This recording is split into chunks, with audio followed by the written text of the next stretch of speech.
H Noticias MX, la información en constante movimiento. ¿Qué está pasando en Sonora? Una ola de violencia contra integrantes de la tribu yaqui ha generado indignación en el estado. Los restos del líder indígena y defensor del agua, Tomás Rojo Valencia, fueron encontrados en una fosa clandestina de la comunidad de Bicam, en el municipio de Guaymas.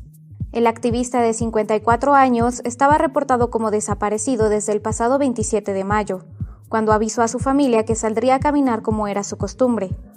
Pero Tomás nunca regresó.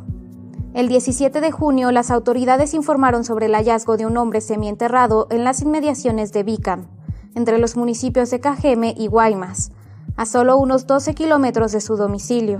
Los peritajes y las pruebas forenses de la Fiscalía Estatal confirmaron la identidad de Tomás, aunque las causas de su muerte permanecerán como reservadas para proteger el proceso de indagatoria. Una vez concluidos los análisis de confronta o comparativa genética por ADN, a los restos localizados el pasado jueves 17 de junio en la comunidad de Bicam, fue posible llegar a la comprobación científica de que corresponden a quien en vida llevara el nombre de Tomás Rojo Valencia, vocero de la etnia yaqui. Rojo Valencia era portavoz de los 8 pueblos yaquis que se mantienen en resistencia por la defensa del agua y sus tierras en Sonora.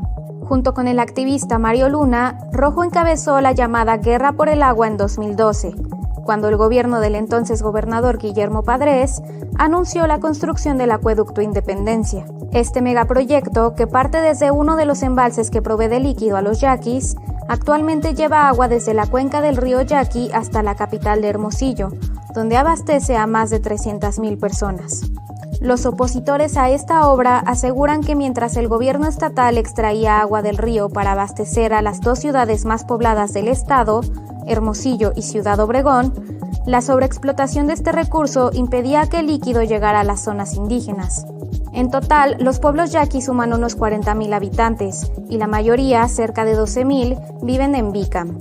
Todos se abastecen de un sistema de 3 presas que alimentan al río Yaqui: La Angostura, El Novillo y Oviachic. En 2011, el gobierno de Padres presentó la obra a la Secretaría de Medio Ambiente y, a pesar de las irregularidades denunciadas por los yaquis, aprobó una declaratoria de impacto ambiental sin consultarles. Ante las impugnaciones, el caso llegó a la Suprema Corte de Justicia de la Nación en 2013, año en que el acueducto comenzó su operación. Pese a que la Corte ordenó parar con la obra y realizar una consulta a la tribu, la construcción continuó, y hasta la fecha el acueducto Independencia sigue funcionando. Los choques entre el pueblo yaqui y el Estado provocaron la persecución de algunos de sus líderes. Por su oposición a esta obra, Tomás y Mario fueron acusados de varios delitos, incluido secuestro, razón por la que Rojo tuvo que esconderse en su territorio, mientras que Luna fue encarcelado hasta que terminó el gobierno de Padres en 2015. De acuerdo con personas cercanas al activista, en los últimos años Tomás había dejado la lucha por el agua para dedicarse a su trabajo como ingeniero agrónomo dando asesorías. Aunque en 2020 volvió a retomar su labor como vocero durante el bloqueo de la carretera federal 15, en protesta por la construcción de un acuaférico. Apenas en febrero de 2021, los pueblos yaquis recibieron al presidente Andrés Manuel López Obrador y a la extitular de la Conagua, Blanca Jiménez Cisneros, con quienes acordaron la construcción de un acueducto, una planta potabilizadora y una red de alcantarillado en beneficio de las comunidades. Sin embargo, la violencia y persecución contra sus miembros se ha intensificado en los últimos meses. Primero con el asesinato de Agustín El Roque Valdés, de 36 años, quien era jefe de vigilancia de la Guardia Tradicional en Loma de Guamúchil.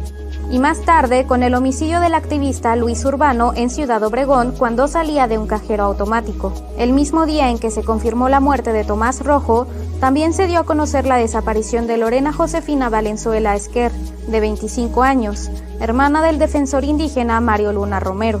Actualmente los yaquis aún mantienen una lucha legal contra el gobierno de Sonora y la gobernadora Claudia Pavlovich, quien ha incumplido la promesa de cancelar el acueducto Independencia.